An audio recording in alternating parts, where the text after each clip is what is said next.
Hello and welcome back. I am Arumba. Thank you for joining me. Let's play some more of our campaign at EU4. This is the Schizophrenic Sovereignty campaign. We are somehow not dead as Abenaki. Actually, I don't want you to get... Yeah, do try to get it. I don't think he's going to let you, though. Yeah, he's going to block you. So let's just say don't go there. Why is this not working?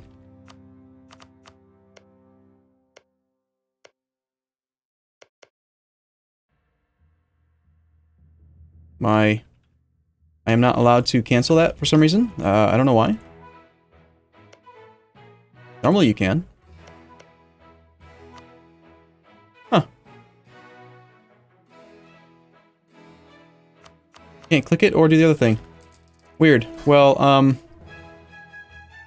I don't want him to even bother trying to go there, so let's just set him to, like...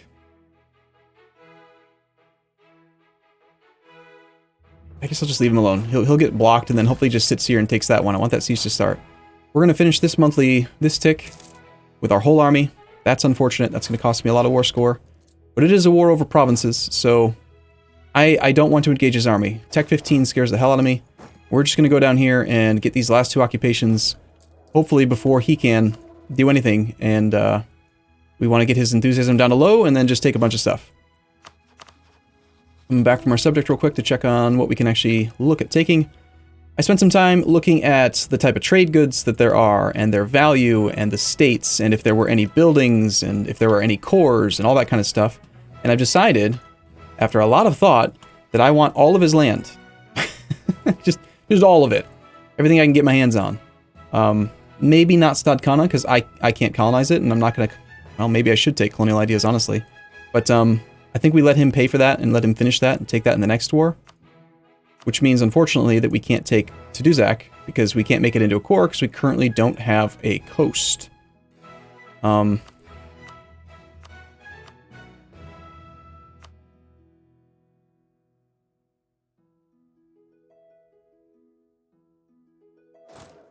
Unfortunately, I can't get access to any of these provinces, which is really, really unfortunate. I suppose we could take Stadkana and then just cancel the colony and hope that he starts it over again if we want to take Tuduzak. We won't be able to core it right away, but it's another 5 development province. Yeah, that's probably a good idea. Potential coalition with just him. Who cares?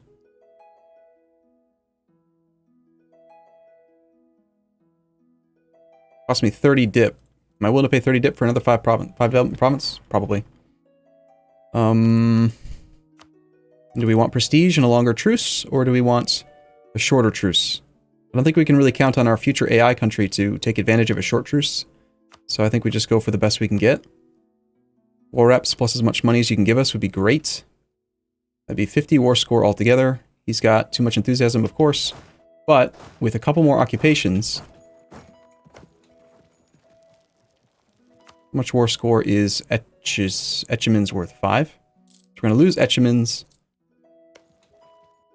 which is worth about the same as this one.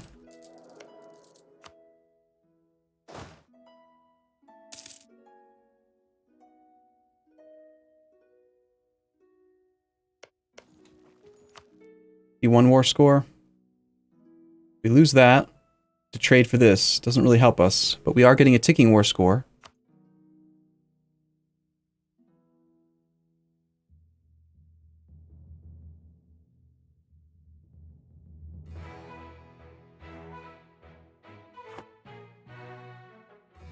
Did we just overwhelm him, despite his tech? How much of an advantage does he really have on Tech 15 versus our Tech 9? He's got 2 levels, two upgrades in tactics, so... Our current tactics is at 1.5, he's at 2. Oh, it's probably easier to use the ledger for this, isn't it? Got an extra 1 morale over us. How come tactics isn't in here?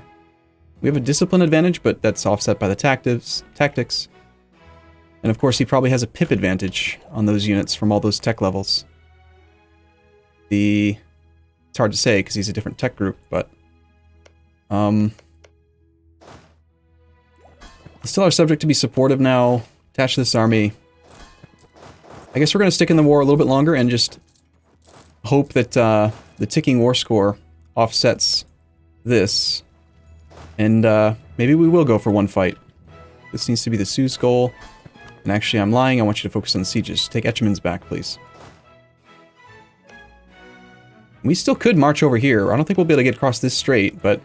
I think he took care of the rebels, of course. Maybe, though, if we have an army here, and here, he'll only be able to blockade one of the straits so we can get across something. And of course, the easiest way to get his enthusiasm down would be to just win against his army. Relative strength of the alliance is only at -3 because he's got so much tech. And this is the Sioux not actually listening to me. Because I've given them too many targets and I can't cancel them for some reason. I don't know why. Alright, well, if you're not going to listen to my siege commands, then just attach to me, and let's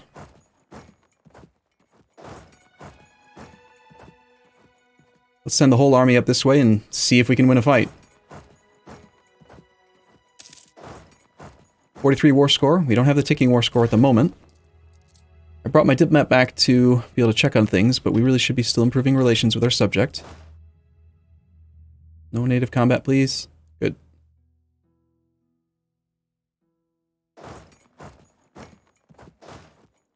Please attach to me.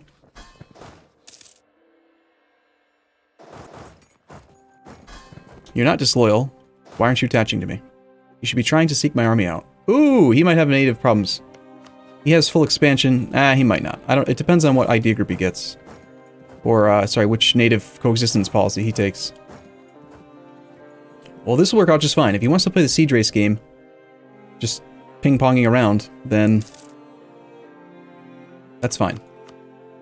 That battle, each battle costs me a little bit of war score, but he's picking up tons of war exhaustion. I don't care. Plus, he's only doing one province at a time, and I'm doing multiple provinces at a time. Or, rather, I'm more aggressive about it, at least.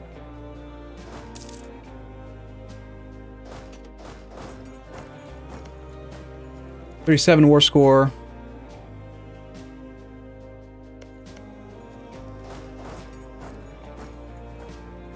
Should jump up back up to 50 once we get the war goal again. 42.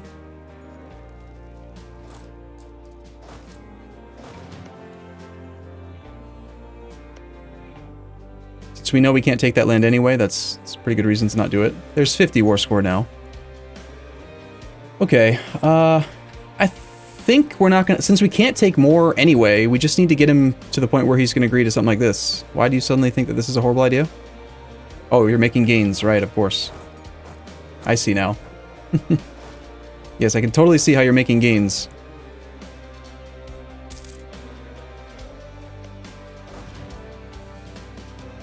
I guess I'm gonna chance it. Let's just try sending a single infantry up there. See if he can actually make it or not.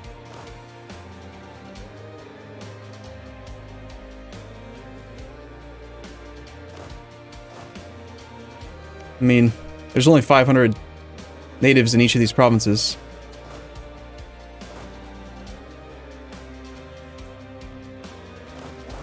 I guess with that in mind, I'm going to send... I don't want to send the whole thing. I need to have some armies. I'm going to send 2.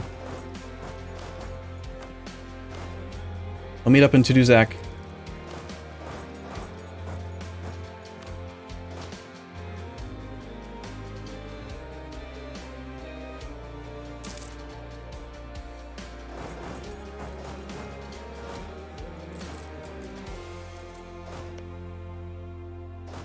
We could try to come through. Let's get in position to maybe come down that way, depending on where... He's going to go to the war goal. I mean, that's the logical thing for him to go for next. And we're going to go check out Cheese Dick. I can't not say it that way now. It's just too funny to me, even though it's probably inappropriate on a number of levels. Alright, so you're being supportive, but not really supportive. That's fun. How about you be siege-focused again? At least then you were marching around. Doing stuff. Nope, he's decided against it. He's too good for that noise. Now this is surprising me. That's a lot of provinces we've marched through without having a single native uprising. And I feel like... I know they have low aggressiveness here, but... we should have seen at least one by now, I feel like. Unless they've changed something, and my understanding of the mechanics is wrong now.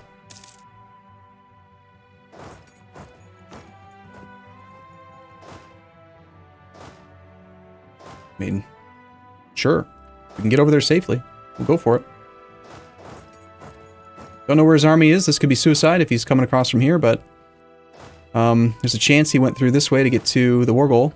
Nope. He actually decided to get rid of... Where... Does he have an infantry over here now instead?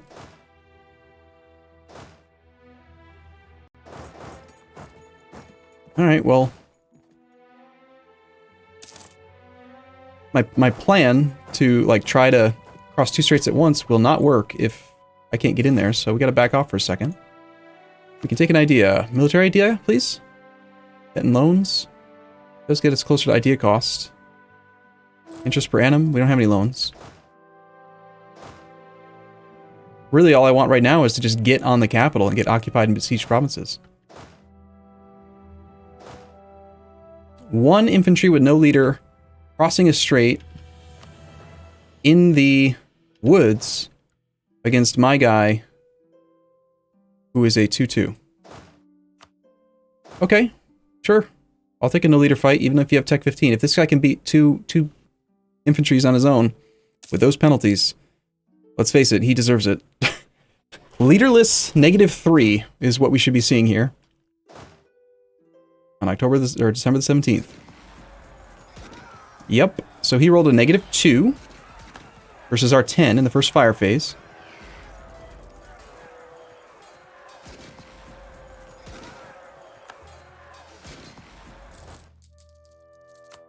Take the unrest. We're actually able to beat Western Europe. Check it out. Only a little tiny bit of war score. My allies, or my subject, is having none of this, and he's just going for it. He says, screw that noise. We can't cross, of course. But again, now that we can get in here, maybe we can actually convince him to move the boats around.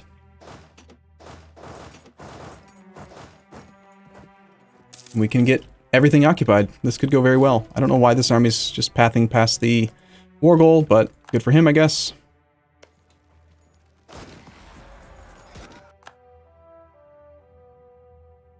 He does have enough boats to blockade, it looks like, both straits down there.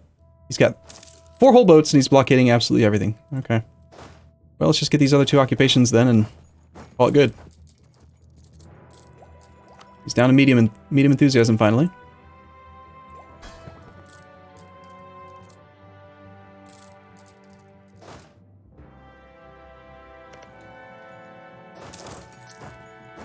Why did you leave me and make this siege not complete, sir? That's worth war score. You could have already had it. It could be done now. You ruined everything. I don't want to try doing the 2-1 leader where he gets the defensive bonus. No, instead I think we just finish this last siege. And then that's going to be the peace deal. Sitting in the war just to get ticking war score so that we could maybe get a few more ducats in the peace. Just doesn't seem worthwhile to me. Like, maybe getting him down to low enthusiasm would be worth it, but no, I think not. I think we just peace out here. So, we take everything we can reach. We pay 93 dip for it. We take as much cash as they'll give us. -1, 2 clicks. So, we get all that lands. We get war reps and 200 ducats. 4 inflation for this deal. 4 inflation, that's worth 150 admin points. If I had a button where I can convert 1 admin point into 1.33 ducats, would I click it? Or vice versa, if I had a button where I could spend 200 gold to buy 150 admin. No, Monarch points are worth more. They're worth more than the money. Let's not take that. I'll take the cash. Let's take war reps. And let's pick up some transfer trade power maybe instead. Let's do that. What even happens if you ask for transfer trade power from a subject of a colonial overlord? Like, 50% of his trade power goes to his overlord. What happens if I try to take 50% of it? That'd be curious. He's actually not blockading the strait right now. Arrives on the 9th. We arrive on the 9th. If I put my maneuver guy there, we still arrive on the 9th, but we might get there.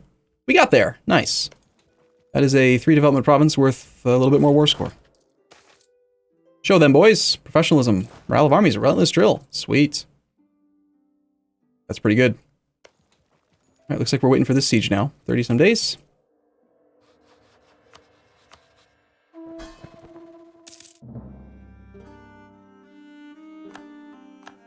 Truce is already up with this guy, who is still allied with our other 2 neighbors, who are on tech 9, 8, and 9 to our tech 9 and our subjects 11.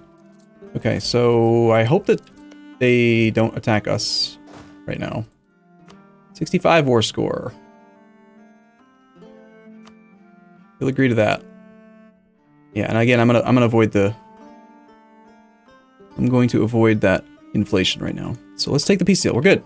Cool. We beat Castilian Canada. Yay. Everyone retreat. We're obviously losing money because we have no colonists, which costs us 4 ducats a month to support a colony. It's going to grow way too slow to ever become financially reasonable. 1,000 minus the 276 divided by 25 per year. It's 29 years times 12 months per year times 4 ducats a month. That's 1,400 ducats to buy that province. So abandon. Goodbye. Now, next question is, can we keep our subjects loyal if I release this one? Cheyenne has a core that we could release. We could turn an 8 development province with 75% autonomy and a ton of unrest into a relatively stable province. It would be difficult to keep the subjects in line, but I think the answer is yes, we have to do that.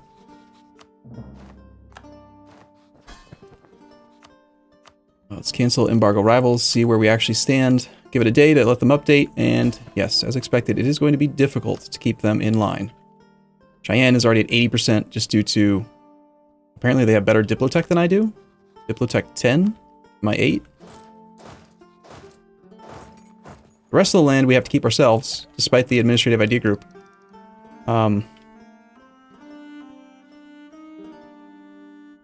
I am going to take more military ideas and more other ideas, but start with that one. I would like Diplotech so we can get that study technology. We could also convert to Christianity. Adopt Christian faith as practiced by their subjects as the new state religion. So, yeah, all this land is already Christian. It's already Catholic. We only own 1 province that's not Catholic. Yeah. Okay. Say goodbye to our old pagan beliefs. Catholic becomes our new state religion. This does cost us 4 stab.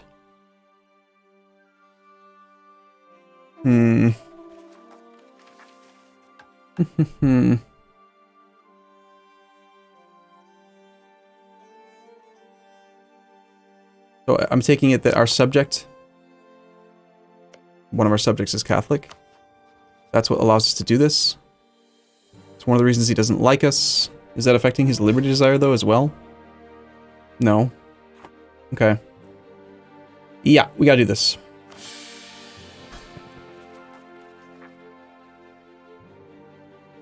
Okay, so religious unity is at 67% because our capital does have 10 development. Can we even convert it, is another question. Yes, very easily, actually. Missionary strength. Our income is still negative. We gotta keep maintenance high. Missionary costs a little bit of money. I don't want to get rid of that guy. Can we get a, ooh, yeah, now is a timely time for this. Since we have a truce with both these guys for now, the fact that they're disloyal doesn't really matter, so let's keep them from getting more money and just immediately take all of their money. We need the money, please. Yes, thank you.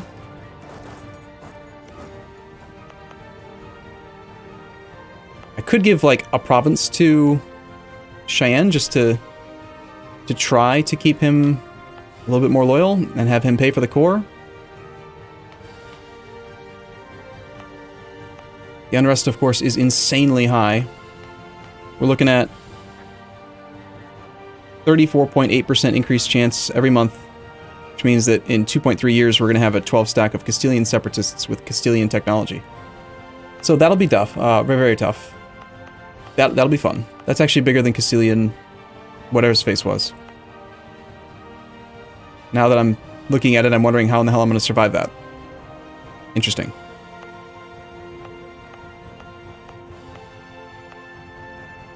Okay, so why are you so upset? You got negative stab, obscurantism. That's an unfortunate time for obscurantism. Intolerance should update because we're actually Catholic now. And our tolerance of the true faith is 3.5, not negative. So intolerance will swing in the opposite direction. So instead of 4.3, we'll have negative something. Yeah, okay. Fortunately, these provinces do not cost overextension because they're former colonies. We still do need to core them. We should definitely start on this one.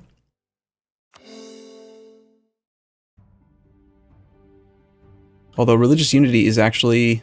How long is that going to take to get fixed? A little while. I don't want to sit on this negative stab, even though it's going to cost me an extra 100 admin to buy 3 levels of stab. I think it's worth it to get rid of the negative 6 unrest right now. Yeah, we have to. Gross. It's so gross. It's so gross. It is what it is. And we're not making any money from this land anyway yet, really. So, as painful as this is, too, I might need to raise the autonomy. Like, I can't core it until the first core's done, so...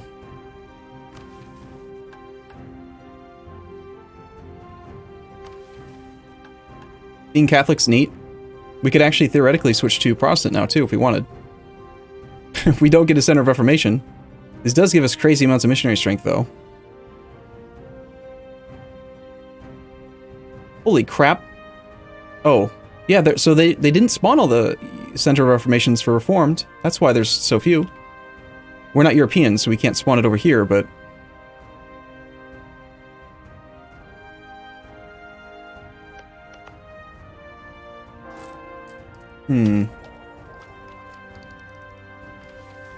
Trying to decide if it's better to stay Catholic, or if it's better to switch. I don't want to lose the prestige. Embrace the Counter-Reformation?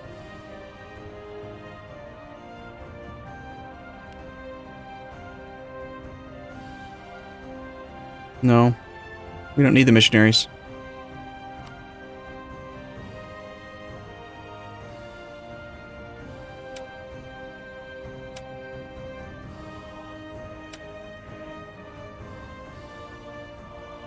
Well, that will certainly help.